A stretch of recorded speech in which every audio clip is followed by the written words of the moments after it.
Welcome to Energize and Revitalize with Dr. Amy.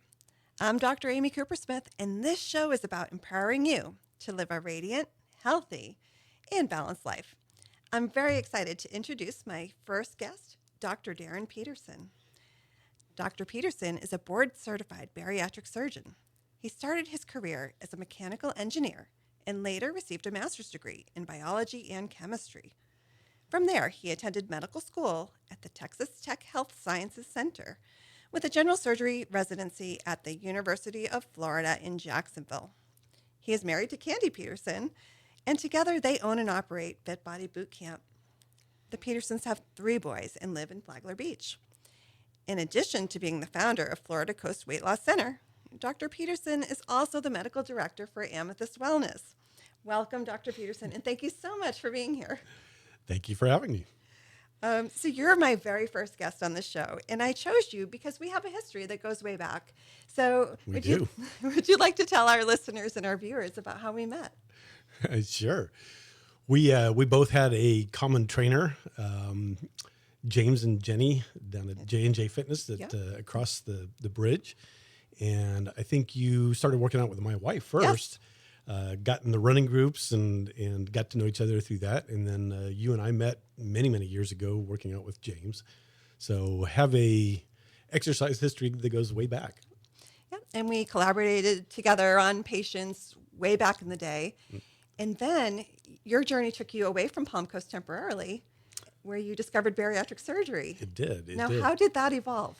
So I was working here at what was then Florida Hospital Flagler. It's now Advent here in Flagler. And I had 3 young boys and was working all the time and wasn't seeing my boys. I would leave before they were up and get home after they were already in bed. And one day I looked at my wife and said, I can't do this anymore. Mm-hmm. So had an opportunity to move back to Texas and became an associate professor for Texas Tech University and thought I was going to love teaching.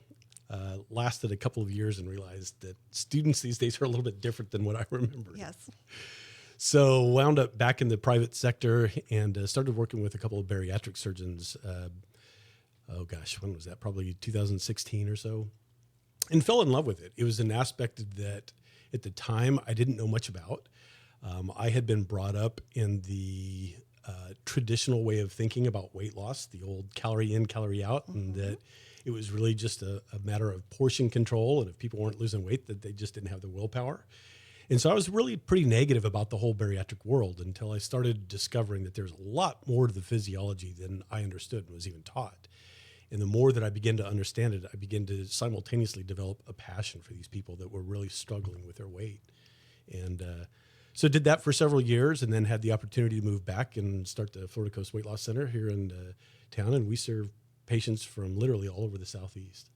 Wonderful. And I think your passion for helping people in their weight loss journey, that's how our professional lives cross paths again, because that's one of the founding principles at Amethyst Wellness was helping people to become healthier in one way by achieving a healthier weight. So we have an obesity epidemic here in this country. Why do you think that is?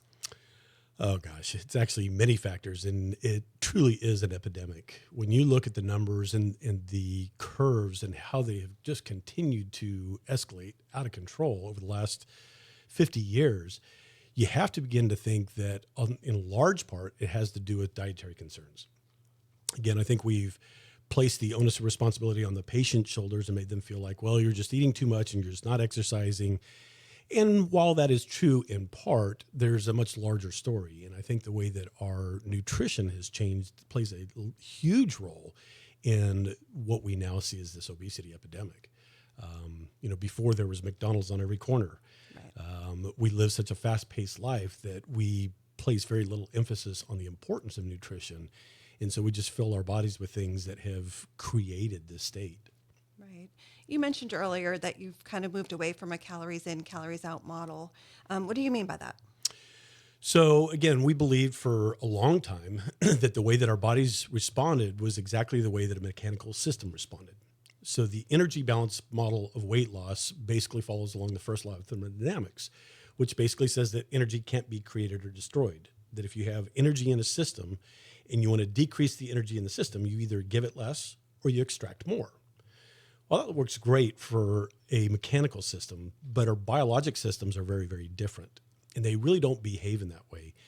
And so about a decade ago, a group of physicians sat down and they started asking the question of, after all these years of preaching calories in, calories out, why are we no better off and in fact getting worse? So they wiped the slate clean and began to look at physiology again. And as they did so, they began to discover that it really wasn't about calories. It was really about the hormonal response to those calories. And so they started down a pathway of trying to investigate what are all the hormones that are involved in regulating our response to calories. Right. So we talked in private about insulin and the role of insulin in fat storage. So is that one of the main hormones in the system? It really is. People now have gotten accustomed to talking about hormones, and they really look towards ghrelin and leptin. They love talking about ghrelin and leptin. Ghrelin being the hunger hormone, leptin being the satiety or the fullness hormone. But when you stop there, that really takes all of the weight right back to calories. It's basically saying, well, if I'm not as hungry, then I won't consume as much. That's going to cause me to decrease my calorie intake. That's how I'm going to lose weight. But what we now understand is it's all the other hormones that are working in a very, very complex fashion that eventually control the downstream hormone, insulin. And insulin is really what regulates whether our body stores fat or not. And so controlling the insulin response is really what we're after. And that's a very complicated thing. It's not as easy as just eat less. Right. So how does a person control the insulin response? So there's many different factors. We've certainly found that for some patients that surgery can actually do that. And we can talk in a minute about how surgical procedures can actually modify hormonal responses. But nutrition absolutely changes that. Our activity and exercise can also modify hormonal responses, and our organ system optimization that can control some of that. And then other things like stress and sleep and those types of things. That's a huge issue for our listeners, I think. In our modern day life, again, our very quick-paced life, we tend to just shove our sleep under the rug and say, well, I just get the sleep that I need. Or we shove our stress levels under the rug and, well, I just live with a lot of stress. But we're ignoring the very detrimental hormonal response that can come from those types of issues. Right. And how do our dietary choices affect our hormonal response? They affect it to a great degree. And it's one of the things that we spend lots and lots of time concentrating on. As a bariatric practice, we really try to help people understand that while surgery can be a great tool to helping them achieve their goals, it is just one of many tools. I use the example all the time of a builder that goes to a job site to build a house, and he shows up, opens his toolbox, and the only tool in his toolbox is a hammer. How successful do you think that guy's going to be building the house? Right. Obviously not very. Well, our bodies are the same way. And what most people do when it comes to their weight loss is they say, oh, well, I'm going to use this diet or that diet or this exercise or this pill or this shot or whatever it might be. And they're relying on a single tool to change our biologic systems. Well, if you can't build a house with a single tool, how do you think you're going to change something as complex as our physiology with a single tool? Right. You can't. So nutrition is critically important in beginning to understand how the various macronutrients, your proteins, your carbohydrates, and your fats, how they wind up affecting hormonal responses. So it's not the caloric intake, it's the hormonal response to those calories that really dictates, again, hormone insulin being the downstream player. So if somebody came to you and said, what type of diet should I eat? What do you say? I don't know that it's that simple. There's lots of different diets that work out there. The one that, and I hesitate using the word diet because that carries along with it a very negative connotation. We teach nutrition. And so the nutritional platform that we teach is based on Primal. And the Primal blueprint, written by a guy named Mark Sisson, basically looks back and says, what were we eating before there was McDonald's on every corner? What did the hunter-gatherer societies do? How did they consume foods? And why was it that they didn't have the weight problems that we have today or the cancer problems that we have today and all the other health-related issues? And a lot of that stems back to the way that we've genetically modified foods. A lot of it is the incorrect, in my opinion, the incorrect belief that fats make you fat and fat gives you cardiovascular disease. And so what we've done is we've, by necessity, pushed people away from naturally occurring fats, animal fats and those types of things, and pushed them towards the industrialized processed fats, which we call polyunsaturated fatty acids. And so a lot of those can be a huge problem. But then even more than that, the government created the food pyramid. And what's at the bottom of that food pyramid? Grains. Grains are a big part of that. Well, what are grains? Grains are basically just carbohydrates. And the way that the body processes those is as soon as you ingest them, they're immediately converted to sugars. Right. And what do sugars do? They raise insulin levels. And then insulin causes fat storage. Right? It does, exactly. Yeah. So it's actually the grains that are making us fatter more than the fats. Yep. So certainly grains and pastas and cereals and those types of things, those are things that we aim to try to restrict or limit for people that are actively pursuing weight loss. Right. Now, you mentioned the primal diet. How is that different from paleo? There's subtle differences. A lot of them has to do with the incorporation of things like dairy, some of your oils and things like that. They are fairly similar. Right. Primal is a little bit more liberal. And we like that because we're trying to teach people something that they can do for life. Yes. That if you create an overly restrictive approach or an approach that people just simply don't like, right, they're never going to stick with it. So it has to be an approach that they can incorporate, enjoy, find variety in, and do for the rest of their life so that they're not cooking for themselves over here in one part of the kitchen and the rest of their family in the other part of the kitchen. Right. It has to be something the entire family can enjoy. And when you recognize that you're not putting the sole responsibility for your weight loss on the singular tool of nutrition, that it is an important part of it, but it's only one of many parts, then you can understand how I don't have to be as tightly controlled with my nutrition as maybe you thought previously. Right, because food is an enjoyable substance, and we should be able to experience that, but also to live a healthy life. So it's finding that balance. 100%. When you start talking about bariatric procedures, I have specifically moved away from the gastric bypass. And the reason, one of the primary reasons, and there's multiple, but one of the primary reasons why we've moved away from that is because the way that procedure is done creates very, very unhealthy eating patterns. It makes a very, very small gastric pouch that doesn't allow people to eat. And that food goes directly from that pouch directly into the intestine, which can cause something called dumping syndrome and makes people feel horrible. Right. And those negative eating patterns can really drive a lot of other problems. If you start to look at the incidence of addictions, alcoholism and drug abuse and all these other things in the gastric bypass patient population, it's significantly higher than in the rest of the population. And a part of that is because you've taken away something that was designed for our enjoyment, which is food. Yeah. Yeah. And doesn't the stomach have a role in hormones and regulation? Absolutely it does. Probably not to the degree that we might have thought, but there are certainly many hormones that are produced in the stomach. Ghrelin is produced there, peptide YY, cholecystokinin, other hormones that wind up having further downstream effects that, again, ultimately result in either upregulation or downregulation of insulin. But yeah, that's where it all starts. Right. So if you took away part of the stomach, some of that would be compromised. Yeah, and even more than that, with the gastric bypass, you leave a defunctionalized stomach in place. And that defunctionalized stomach is recognizing that it's not being expanded normally, and so it's abnormally producing ghrelin, telling you, hey, I'm not getting what I need, eat. So these people can't eat, but they're being told all the time to eat through this hormone, and so it creates this very unhealthy cycle. That sounds very uncomfortable. All right, well, let's hold that thought for a second. We'll come back to this. We're going to take a break to thank our sponsors. You're listening to Energize and Revitalize with Dr. Amy. Don't go anywhere.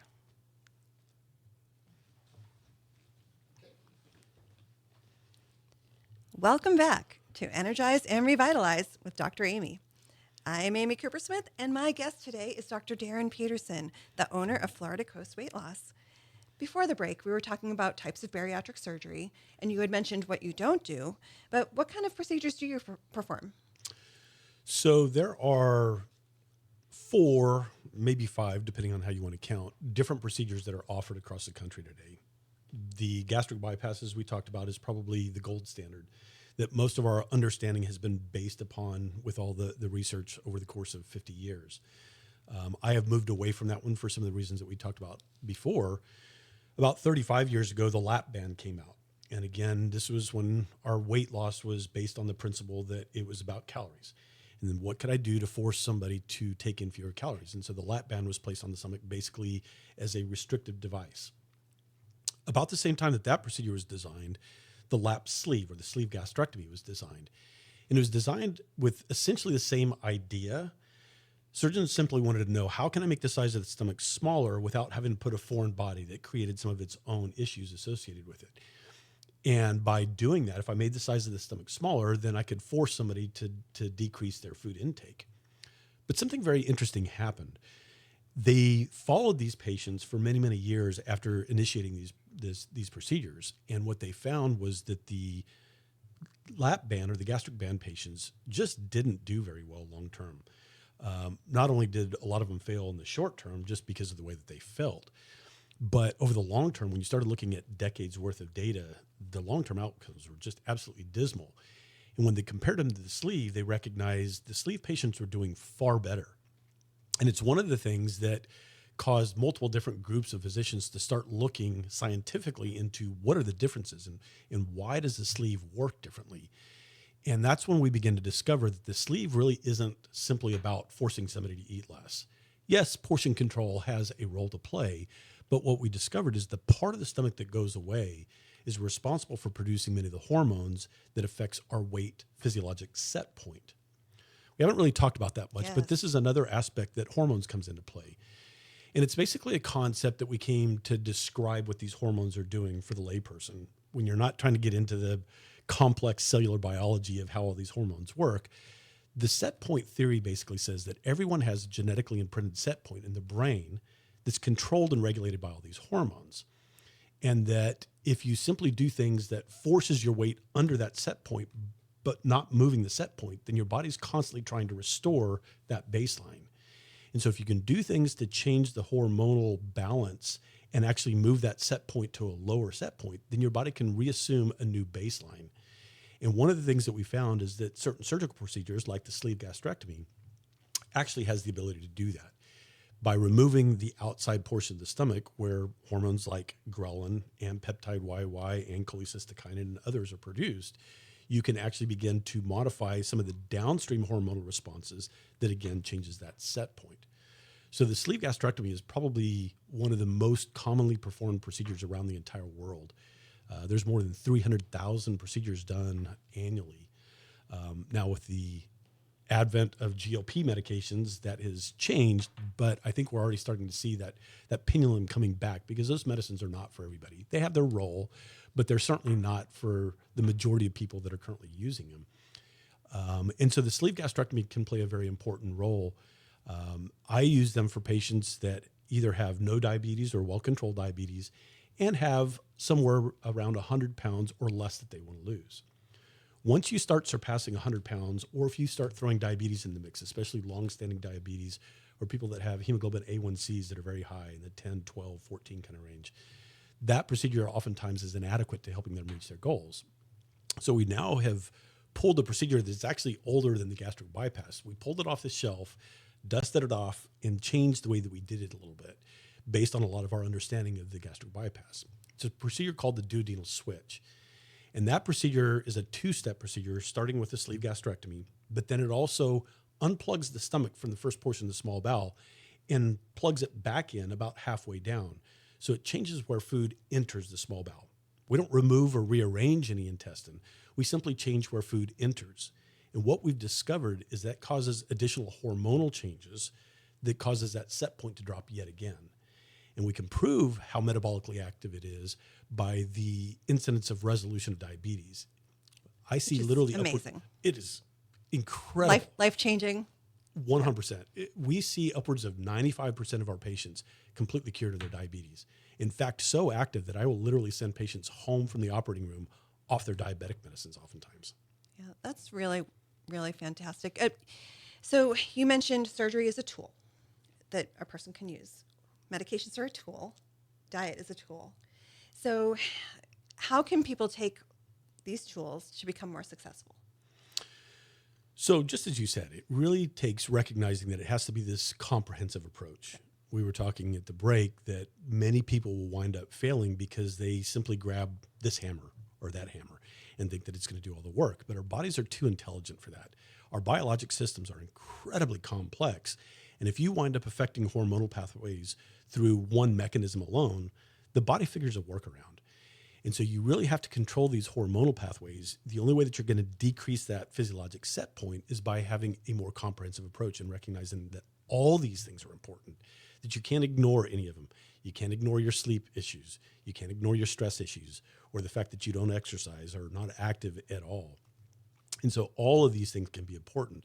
It's about filling your toolbox with the tools that are appropriate for you. Not everybody needs all the tools. Not everybody needs surgery. Surgery can be a very important, powerful tool, but it's individualized as to what does this person need to fill their toolbox with. Right. Now, you just mentioned exercise. That's something we haven't talked about yet here, but where does exercise play a role in someone's weight loss journey? So there's really two things that we talk about when it comes to exercise.